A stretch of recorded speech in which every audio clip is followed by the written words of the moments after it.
রঙ্গ শব্দের অর্থ colour, play, fun or entertainment. দাদুর এই এন্টারটেইনমেন্টের ঘরটাই নাতি কেন ভাঙলেন? নাতির প্রিয় ডিলাইট অফ হেভেন ঘর কেমন দেখে আসি। মাদুরাই নায়াকার কিংডমের রাজসিংহাসনে একবার বসে দেখবেন নাকি বন্ধুরা, কেমন লাগে? নাই বা বসলেন, কিন্তু রাজপ্রাসাদটি ঘুরে দেখতে তো ক্ষতি নেই। যে রাজপ্রাসাদের ছত্রে ছত্রে রয়েছে রহস্য ও নানান রূপকথার মতো গল্প। বংশে 13 জন শাসক ছিলেন, তার মধ্যে উল্লেখযোগ্য ছিলেন তিরুমালা নায়াক, রানী মহামল। সালটা 1623। 23 থেকে 59 ছিল রাজত্ব। ডাচ ও পর্তুগিজদের সাথে এদের মূলত ব্যবসা ছিল, কারণ ব্রিটিশ ও ফরাসিরা তখনও এই অঞ্চলে প্রবেশ করেনি। মাদুরাই নায়াকারদের কথা বলবো।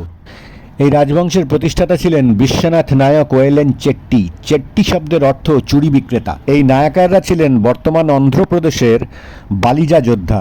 ঢুকতেই লেখা আছে দেখবেন, this palace was constructed during 1636 AD by King Thirumalai Nayakar. একজন ইতালিয়ান আর্কিটেক্টকে দিয়ে দ্রাবিড় এবং ইন্দো সেরানিক শৈলীতে তৈরি এই রাজপ্রাসাদ। প্রাসাদের ভেতরে দুটি ব্যবস্থা আছে, স্বর্গবিলাস আর একদিকে রঙ্গবিলাস।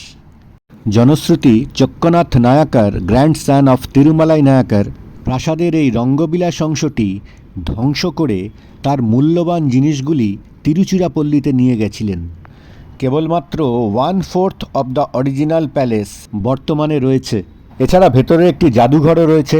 সন্ধ্যেবেলা তামিল ভাষায় লাইট অ্যান্ড সাউন্ডের এক অসাধারণ শো হয়, যা আপনাকে নায়াকার রাজবংশের রূপকথায় ফিরিয়ে নিয়ে যাবে।